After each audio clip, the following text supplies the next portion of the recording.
All right, hi folks, this is Larry Mussolino, recording a video for Objective 13 in Alex for MATH026. And before I get started, I wanted to go into the reference packet and show you some useful information to have handy when you're working in Objective 13. So, one of the things you're going to be doing here is simplifying square roots, cube roots, fourth roots, and so on. So it's a good idea to have handy the different, a listing of perfect squares, perfect cubes, and so on. Okay, so let me just give a listing here of perfect squares, perfect cubes, and so on. And you can see this table is going to give you some information on that as well. So you probably remember the listing of perfect squares from working in previous objectives, numbers like 4, 9, 16, 25, 36, etc. These are perfect squares because they represent a number times itself. So 2 times 2 is 4, 3 times 3 is 9, 4 times 4 is 16, and so on. Well, here are perfect cubes, like 8. 8 is a perfect cube because it can be written as 2 times 2 times 2. 16 is a perfect fourth power because it can be written as 2 times itself 4 times. So keep this table handy because when you see these numbers, for example, if you were being asked for the cube root of 125, I could come here to perfect cubes and notice that 5 to the third is 125. So the answer to this would be 5. All right, so we're going to use this table. Now, the other property we're going to need is down towards the bottom here. So let me write this. It says the multiplication property of radicals and the division property of radicals. So let me give you an example for square roots. What this is saying is if you take the square root of some number times the square root of a different number, you can write this as one big square root and put the multiplication underneath the square root symbol. So let's go to this example from Alex. It's asking me to work out the square root of 50 times the square root of 2. Well, 50 is not a perfect square. 2 is not a perfect square. But what if I use this property and put the multiplication underneath one big square root? So I'm going to put 50 times 2 under the square root. Well, that's 50 times 2 is 100. But now 100 is a perfect square. So the answer to this is just 10, right? The square root of 100 is 10. So one step you can try when simplifying these square roots or cube roots is to take a square root times another square root and put the multiplication under one big square root and see if that helps you simplify. Okay? There's going to be another property we'll talk about in a little bit that says you can do the same thing for division. If I had the square root of A over the square root of B, I could put this put the fraction all under one big square root like this. Okay? And again, the reason this might help out is if I was taking, let's say, the square root of 50 divided by the square root of 2. Well, again, the square root of 50 doesn't work out because 50 is not a perfect square. But what if I was to put this all under one big square root like this? Well, 50 divided by 2 is 25, so this would be the square root of 25, which would be 5. So sometimes using these properties does help you simplify these expressions. All right, let me go to another example in Alex. Let me take a look at, let's say, this example. All right, so it's asking me to simplify this kind of an expression. All right, now, as it stands right now, I can't simplify either one of these equations separately. So here's what they're giving us, 5z and the square root of 7. All right, what if I make use of that property and put this multiplication all under one big square root? So I'm going to do that. I'm going to put this all under one square root, and then I could try to simplify it. Maybe it simplifies, maybe it doesn't. But let me put it all under one square root like this. Well, I'm going to multiply the 5 and the 7 underneath, so that's the square root of 35z. Can I do anything to simplify this? Can I do anything to simplify the square root of 35, for example?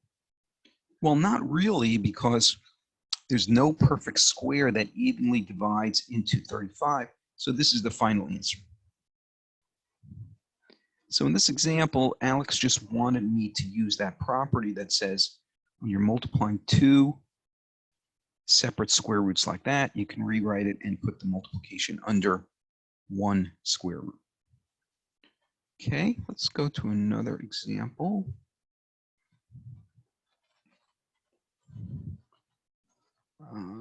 Let me go to, let's do the quotient example. Okay, so they're asking me to simplify this division problem. Well, the square root of 29, I can't really simplify directly because that's not a perfect square. Same with the square root of 3. 3 is not a perfect square. But what if I make use of this property that says when I have the square root of a over the square root of b, I'm allowed to put a divided by b under one big square root. So if I do that, I'm going to have a 27 divided by 3. But I know 27 divided by 3 is 9, so this is the square root of 9. Turns out 9 is a perfect square, so the answer here is just 3. Okay, so these two rules are important here in Objective 13. So again, please keep this reference packet handy. All right, let me go to an example. Let me come here. It says simplifying an example with distributive property. Okay, so I'm going to bring up the explanation so we could just follow along on the explanation. All right, so what they're asking me to do here is take what's in front of the parenthesis and let it multiply inside the parenthesis using distributive property. So I'm going to do that. So I'm going to take the square root of 6 and let it multiply to 10. That's this part. And then I'm going to take the square root of 6 and let it multiply the square root of 5. That's this part. All right, well, the square root of 6 times 10, I really can't do anything with, so I'm just going to bring it down with me here. Usually you write the number in front of the square root, so usually we'll write it with a 10 in front and leave that as 10 square root of 6. But what about the square root of 6 times the square root of 5? Well, remember this property. You could put the multiplication under the square root. So if you put the multiplication here under the square root, but 6 times 5 is 30, so I end up with the square root of 30. Can I simplify the square root of 30 in any way? No, there's no perfect squares that evenly divide into 30, so this is just the final answer. I can just leave it like this. Okay, so this is just an example of using the distributive property. And part of the distributive property led me to one square root times another, but that's where I can use this property of putting the multiplication under one big square root. All right, let me go to a few more examples. How about if we do an example of higher roots? All right, well, this example is the cube root of 12 times the cube root of 2. Well, I can make use of this same multiplication property here. And notice the reason they put an n over here, let me highlight what I'm talking about here. Notice they put an n as the root. Well, that means this property can work for any root. So I could write the square root of a times the square root of b is the square root of a times b. But if I had the cube root of a times the cube root of b, I could write this as the cube root of a times b, and so on. So I can use the same property for square roots, cube roots, fourth roots, and so on. So let's do that. I'm going to use this property to simplify this. And I can't simplify the cube root of 12 because 12 is not a perfect cube. Let me come over here and go up to this table. Notice that 12 is not a perfect cube. So I can't simplify it in any way, but let me use that property that says you can multiply those two numbers together. And if we multiply these together, we get the cube root of 24. Right? So in this example, all we're doing is putting the multiplication under one big cube root. So that's 12 times 2. But 12 times 2 is 24, so this is the cube root of 24. Can I simplify this in any way? Well, what I would ask is there any perfect cube that evenly divides into 24? So I'm going to come over to this list of perfect cubes. Do any of these numbers evenly divide into 24? Well, the answer is yes, 8.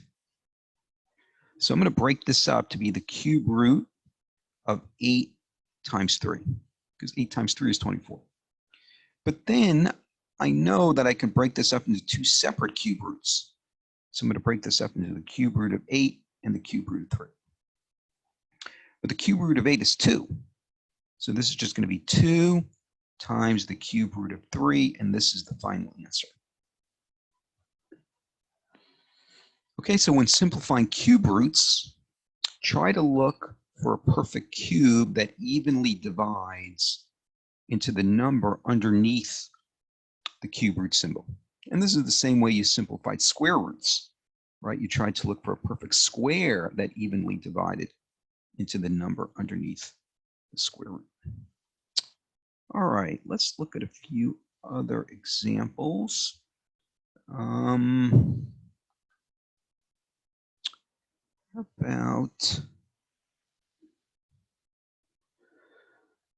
why don't we do this example here? So this one says simplify, and this one involves the fifth root. Well, again, that property that we talked about applies to square roots, cube roots, fifth roots. So if I have the fifth root of something, multiplying the fifth root of something else, I could put the multiplication under one big fifth root symbol like this. So let's go ahead and do that. Under this fifth root symbol, I have 2v to the fourth times 16v to the seventh. Okay, so let me go ahead and do this multiplication. So this is going to be the fifth root. Well, 2 times 16 is 32. And v to the 7 times v to the 4 is v to the 11. Okay. All right, well, let me go ahead and break this up into two separate fifth roots because maybe I can simplify. So this is going to be the fifth root of 32 and the fifth root of v to the 11. Well, it turns out the fifth root of 32 works out nicely because if I come over here to this table, notice 2 to the fifth is equal to 32. Well, that must mean the fifth root of 32 is equal to 2. Remember, the fifth root of 32 is asking you what number times itself 5 times equals 32. And if you were to work it out, 2 times itself 5 times does equal 32. All right, well, let me go to the fifth root of v to the 11. This one's a little tricky. What I'd like to do is break this up into a v that has an exponent that can be simplified if I take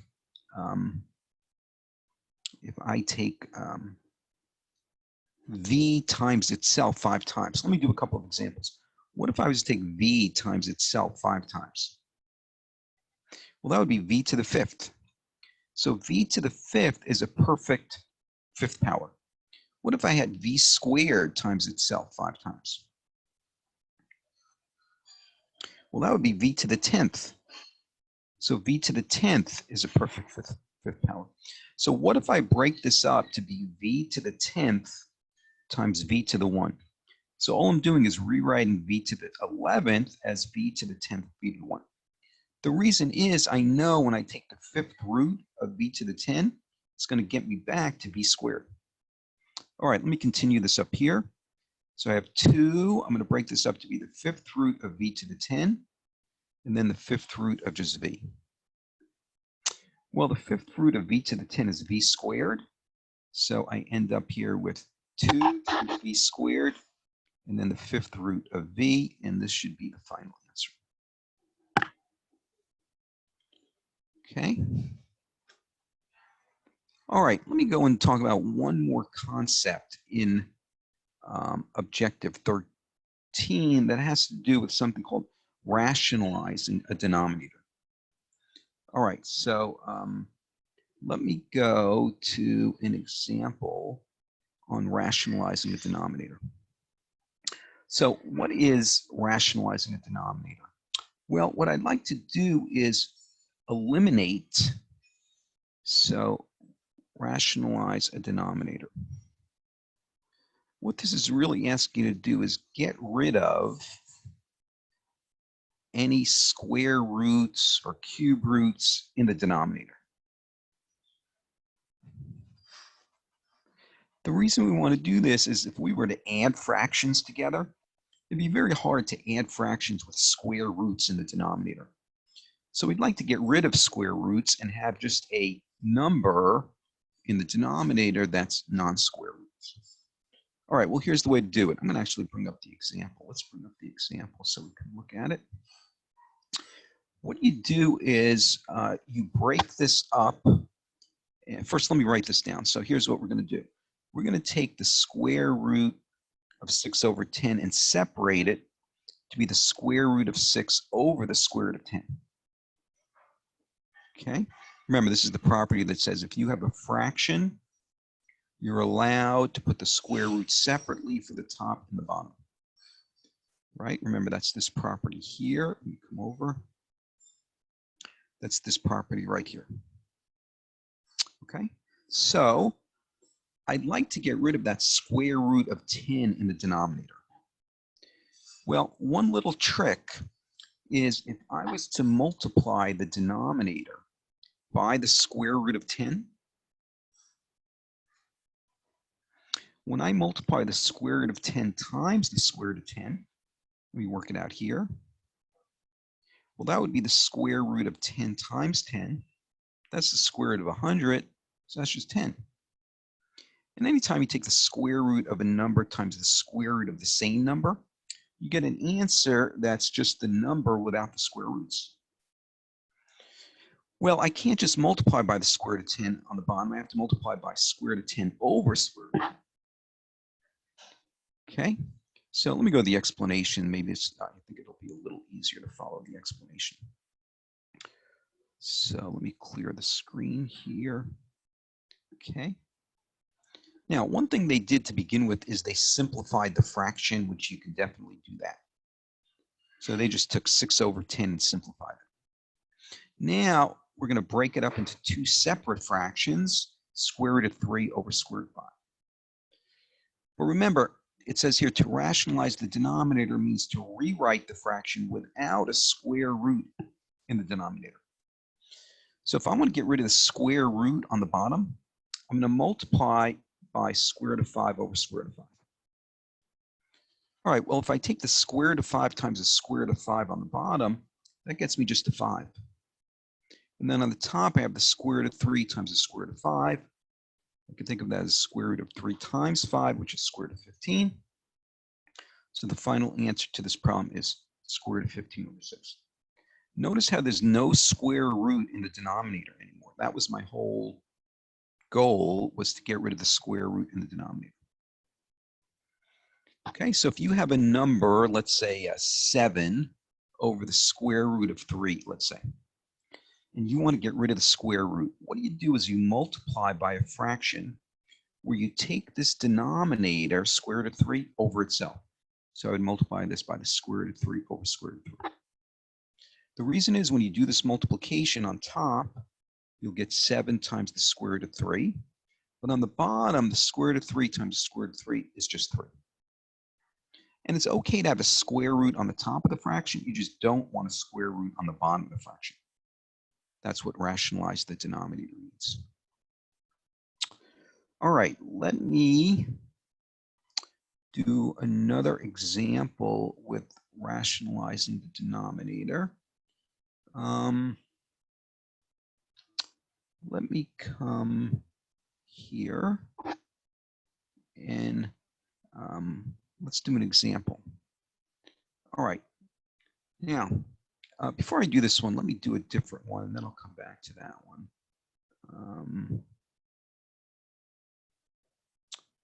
I was looking for one. Hold on one second.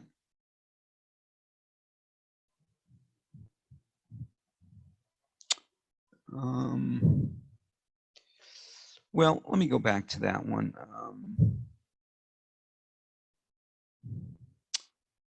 I wanted to, oh wait, maybe this is it.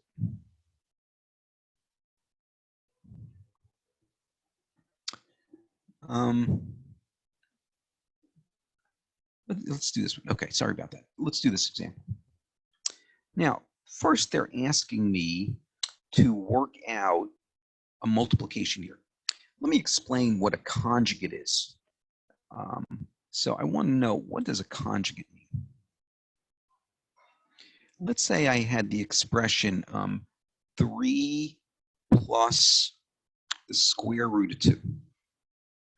A conjugate means write the same expression, but instead of putting a plus sign in the middle, put a minus sign in the middle. So this would be called the conjugate. Let me give you another example. What if I had the square root of 13 minus 7? Conjugate means write the same expression, but change the sign in the middle. So instead of having a minus sign, I would write it with a plus sign. Okay.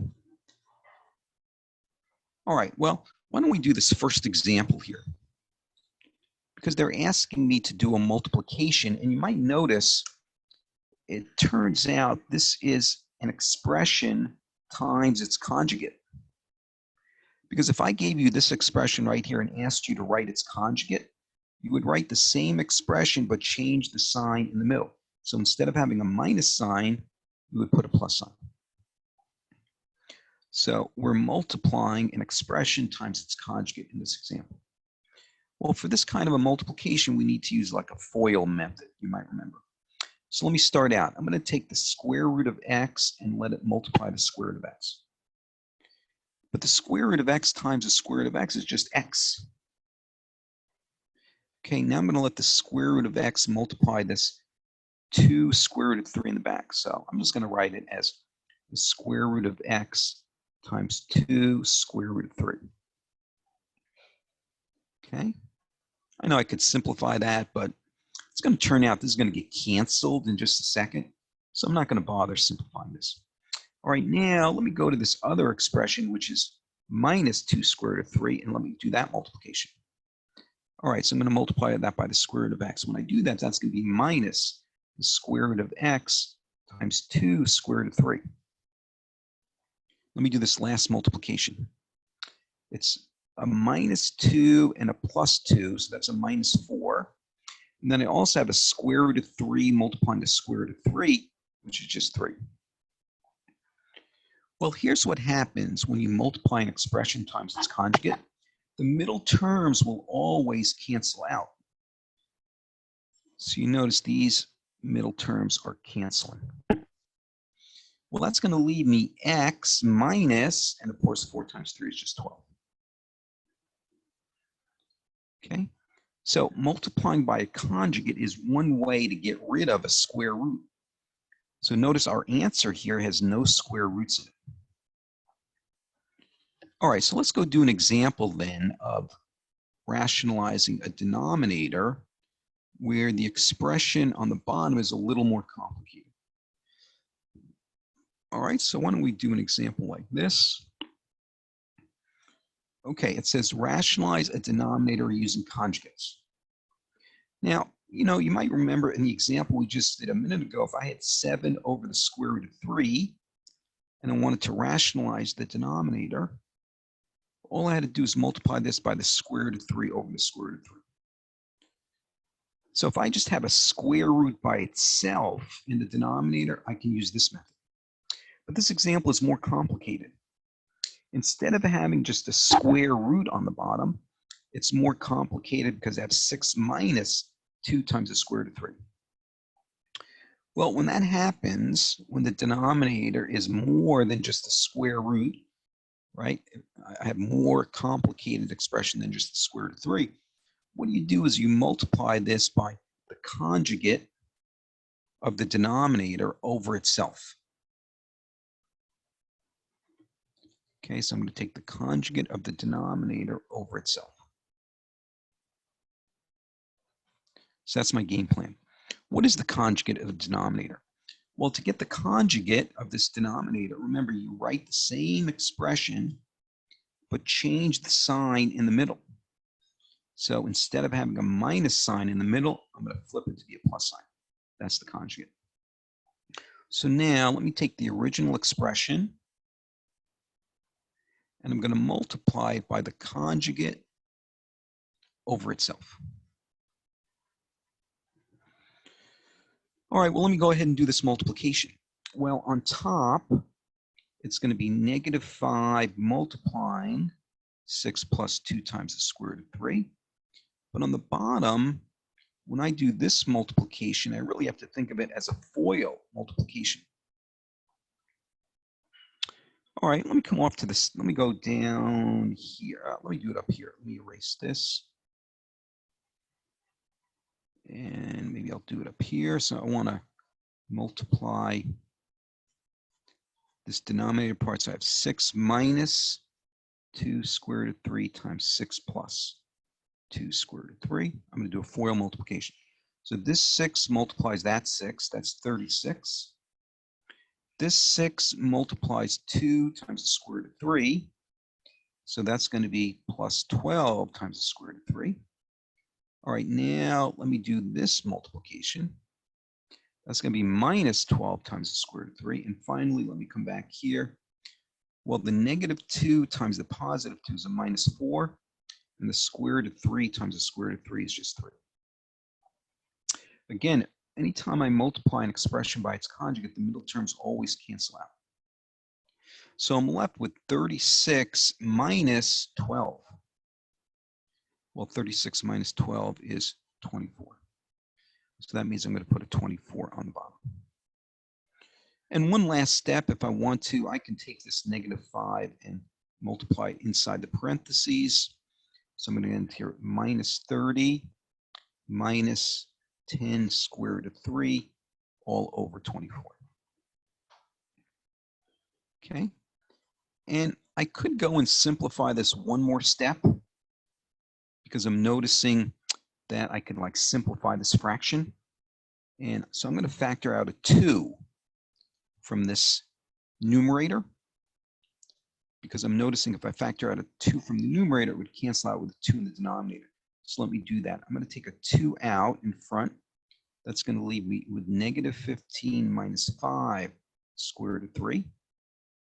And in the denominator, instead of writing 12, I'm going to write 2. Excuse me, in the denominator, instead of writing 24, I'm going to write 2 times 12. The reason I wrote it this way is now it's clear to me there's a 2 on top that can cancel out with a 2 on the bottom. So here's the final answer, negative 15 minus 5 times the square root of 3 all over 12.